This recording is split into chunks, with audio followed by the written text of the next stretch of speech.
Friends, मैं आपका आपके चैनल द इंस्टीट्यूट एकेडमी में स्वागत करता हूं। आज मैं आपके लिए लूसेंट जीव विज्ञान से लेक्चर 2 लेकर आया हूं। लेक्चर फर्स्ट मैंने पहले ही अपलोड कर दिया है। यदि आप लोगों ने नहीं देखा है तो चैनल पर जाकर देख लीजिए। क्लास स्टार्ट करने से पहले आपसे निवेदन है, यदि आपने मेरे चैनल को सब्सक्राइब नहीं किया है तो चैनल को सब्सक्राइब करें, लाइक करें, शेयर करें, कमेंट करें। चलिए क्लास स्टार्ट करते हैं। क्या है? जीवधारियों का वर्गीकरण, क्लासिफिकेशन है जीवधारियों का वर्गीकरण। पहला पॉइंट क्या है? अरस्तु द्वारा समस्त जीवों को 2 समूहों में विभाजित किया गया। कौन कौन समूह थे? जंतु समूह एवं वनस्पति समूह। अरस्तु द्वारा समस्त जीवों को कितने समूहों में विभाजित किया गया? तो 2 समूहों में। अरस्तु द्वारा समस्त जीवों को 2 समूहों में विभाजित किया गया, जंतु समूह एवं वनस्पति समूह। जंतु समूह एवं वनस्पति समूह। आगे देखते हैं। लीनियस ने अपनी पुस्तक, नेक्स्ट पॉइंट क्या है? लीनियस ने भी अपनी पुस्तक क्या नाम था? सिस्टेमा नेचुरे। जो लीनियस की पुस्तक थी, सिस्टेमा नेचुरे पुस्तक थी, में संपूर्ण जीवधारियों को 2 जगतों यानी किंगडम्स, पादप जगत प्लांट किंगडम व जंतु जगत एनिमल किंगडम में विभाजित किया गया। लीनियस ने, जो लीनियस की पुस्तक पूछी जाती है अक्सर एग्जाम में कभी कभी, तो लीनियस की पुस्तक कौन सी थी? सिस्टेमा नेचुरे थी। और इसमें ही लीनियस का पूरा नाम था कैरोलस लीनियस। कैरोलस लीनियस नाम था इनका। तो कैरोलस लीनियस ने भी क्या किया? संपूर्ण जीवधारियों को 2 जगतों, पादप जगत एवं जंतु जगत में विभाजित किया।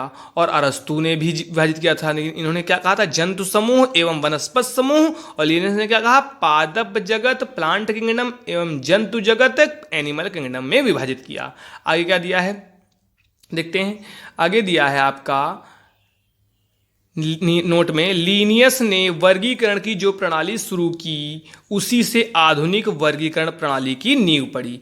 लीनियस, जो कैरोलस लीनियस थे, इन्होंने जो वर्गीकरण की जो प्रणाली शुरू की उसी से क्या हुआ? आधुनिक वर्गीकरण प्रणाली की नींव पड़ी। इसलिए उन्हें आधुनिक वर्गीकरण का पिता यानी कि फादर ऑफ मॉडर्न टेक्सोनॉमी कहते हैं। प्रश्न पूछा जाता है, आधुनिक वर्गीकरण का पिता किससे कहते हैं? तो कौन है? आपके कैरोलस लीनियस ही आधुनिक वर्गीकरण के पिता हैं। फिर से देख लीजिए। लीनियस ने अपनी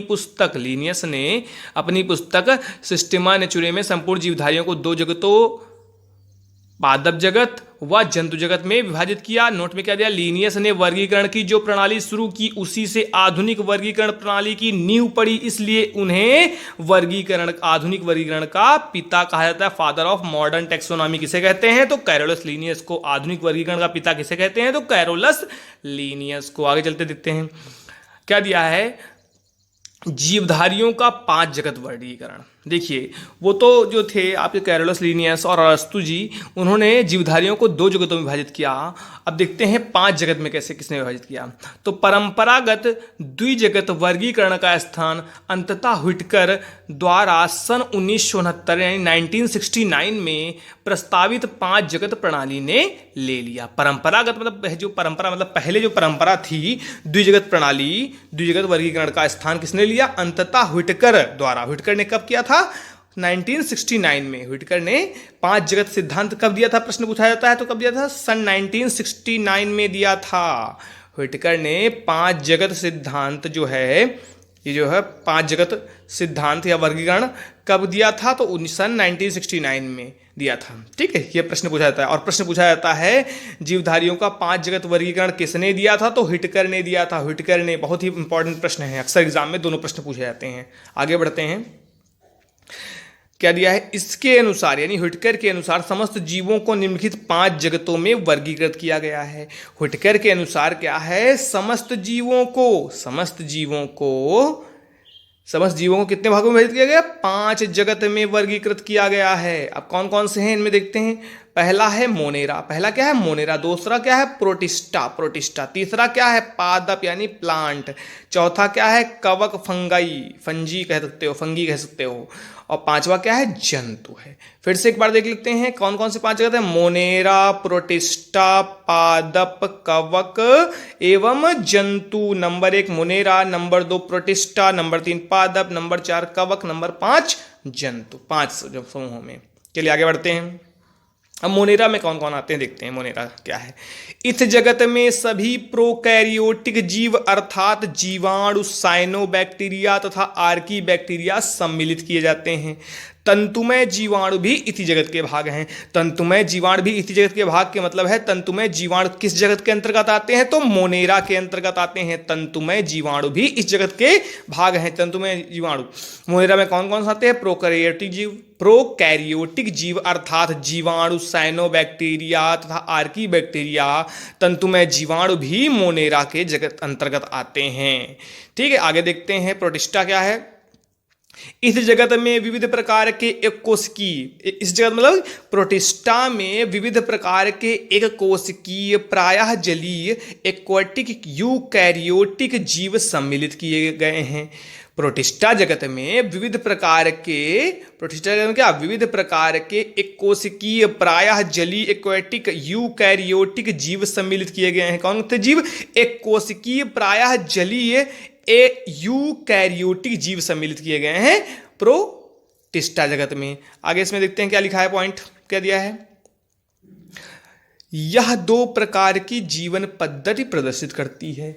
यह 2 प्रकार की क्या करती है, जीवन पद्धति, मतलब प्रोटिस्टा जो है 2 प्रकार की जीवन पद्धति प्रदर्शित करती है। क्या क्या है, सूर्य के प्रकाश में स्वपोषित एवं प्रकाश के अभाव में इतर पोषित। इसके अंतर्गत साधारणतः प्रोटोजोआ आते हैं। प्रोटोजोआ किसके अंतर्गत आते हैं, तो प्रोटिस्टा के अंतर्गत आते हैं। प्रोटोजोआ किसके अंतर्गत आते हैं, तो प्रोटिस्टा के अंतर्गत आते हैं। एक बार दोबारा देख लीजिए। प्रोटिस्टा जगत में विविध प्रकार के एक कोशिकीय प्रायः जलीय यूकैरियोटिक जीव सम्मिलित किए गए। पादप एवं जंतु के बीच स्थित युगलिना प्रोटिस्टा जगत में आता है। पादप एवं जंतु के बीच जो स्थित युगलिना है ये आपका प्रोटिस्टा जगत के अंतर्गत आता है। किस जगत के अंतर्गत आता है युगलिना, तो प्रोटिस्टा जगत के अंतर्गत आता है। अगला पॉइंट क्या है, यह 2 प्रकार की जीवन पद्धति प्रदर्शित करती है। सूर्य के प्रकाश में स्वपोषित एवं प्रकाश के अभाव में इतर पोषित। इसके अंतर्गत साधारणतः प्रोटोजोआ आते हैं। युगलिना पादप एवं जंतु के बीच स्थित है। चलिए आगे बढ़ते हैं, क्या देते हैं, प्लांट। देखिए आगे क्या है, प्लांट, पादप।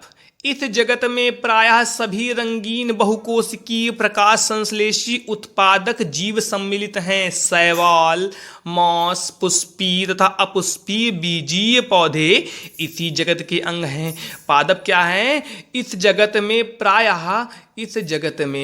प्रायः सभी रंगीन, इस जगत में प्रायः रंगीन, दोबारा देख लेते हैं पादप को क्या दिया है। इस जगत में प्रायः सभी रंगीन बहुकोशिकीय प्रकाश संश्लेषी उत्पादक जीव सम्मिलित हैं। शैवाल, मॉस, पुष्पीय तथा अपुष्पीय बीजी पौधे इसी जगत के अंग हैं। शैवाल किस जगत के अंतर्गत आता है, तो पादप जगत के अंतर्गत। मॉस किस जगत के अंतर्गत आता है, तो पादप जगत के अंतर्गत। पुष्पीय तथा अपुष्पीय जो बीजी पौधे हैं ये भी पादप जगत के अंतर्गत आते हैं। ठीक है, आगे देखते हैं क्या दिया है। कवक, फंगी। इस जगत में वे यूकैरियोटिक तथा परपोषित जीवधारी सम्मिलित किए जाते हैं जिनमें अवशोषण द्वारा पोषण होता है। कवक क्या होते हैं, कवक फंगी क्या होते हैं, इस जगत में वे यूकैरियोटिक तथा परपोषित जीवधारी सम्मिलित किए जाते हैं जिनमें अवशोषण द्वारा पोषण होता है। जिनमें अवशोषण द्वारा पोषण होता है वह किस जगत के अंतर्गत आते हैं, तो कवक जगत के अंतर्गत आते हैं। अगला पॉइंट क्या है, ये सभी इतर पोषित होते हैं। जो कवक होते हैं सभी क्या होते हैं, इतर पोषित होते हैं। इतर पोषित होते हैं कवक सारे। अगला पॉइंट क्या है, ये परजीवी तथा मृतोपजीवी होते हैं।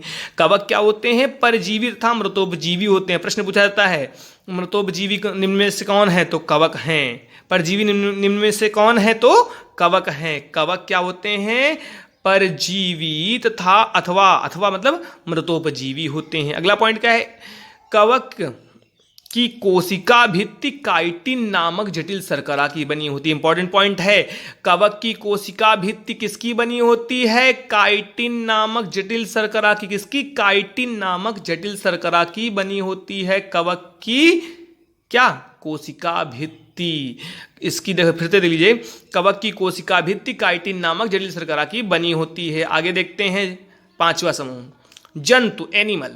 इस जगत में सभी बहुकोशिकीय जंतु संभोजी होलोजोइक यूकैरियोटिक उपभोक्ता जीव सम्मिलित किए जाते हैं। इनको मेटाजोआ भी कहते हैं। जैसे पूछा जाए मेटाजोआ किसे कहते हैं, तो जंतुओं को, जंतु क्या कहते हैं? जंतु समूह को मेटाजोआ भी कहते हैं। फिर से देख लीजिए, जंतु जगत में सभी बहुकोशिकीय जंतु संभोजी यूकैरियोटिक उपभोक्ता जीव सम्मिलित किए जाते हैं। उपभोक्ता जीव किस समूह के अंतर्गत आते हैं? तो जंतु जगत के अंतर्गत आते हैं, यूकैरियोटिक। चलिए आगे क्या देखते हैं, इसको मेटाजोआ, इनको मेटाजोआ भी कहते हैं। इनको क्या कहते हैं? जंतु जगत को मेटाजोआ भी कहते हैं जंतु जगत को। इसमें क्या कौन से आते हैं? हाइड्रा। हाइड्रा किस जगत के अंतर्गत आता है? तो जंतु जगत के अंतर्गत आता है। जेलीफिश किस जगत के अंतर्गत आता है? तो जंतु जगत के अंतर्गत आता है। कृमि जो है, कृमि आपका, ये भी आपका जंतु जगत के अंतर्गत आता है। प्रश्न पूछे जाते हैं, सितारा जो है, सितारा मछली जो है, ये किसके अंतर्गत आती है? सितारा मछली है, सितारा अलग अलग नहीं, सितारा मछली है। किस जगत के अंतर्गत आती है? तो जंतु जगत के अंतर्गत आती है। कौन सी मछली? सितारा मछली। सरीसृप जितने हैं ये भी सब जंतु समूह के अंतर्गत आते हैं या जंतु जगत के अंतर्गत आते हैं। उभयचर, उभयचर जितने हैं जो जल और थल दोनों जगह रह सकते हैं उन्हें उभयचर कहते हैं।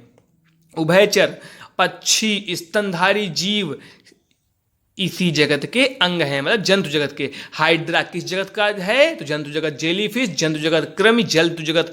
सितारा मछली जंतु जगत। सरीसृप भी जंतु जगत के अंतर्गत आता है। उभयचर जितने होते हैं वो भी जंतु जगत के अंतर्गत आते हैं। पक्षी, स्तनधारी जीव सभी जंतु जगत के अंग हैं। चलिए आगे बढ़ते हैं, क्या दिया है? हाँ, वर्गीकरण की आधारभूत इकाई जाति है। प्रश्न बहुत इंपॉर्टेंट है, यहां पे देख लीजिए। वर्गीकरण की आधारभूत इकाई क्या है? जाति। जाति, स्पीसीज। वर्गीकरण की आधारभूत इकाई जाति है, species. Thanks for watching my video friends. अच्छा लगा हो तो लाइक एंड शेयर करें। धन्यवाद।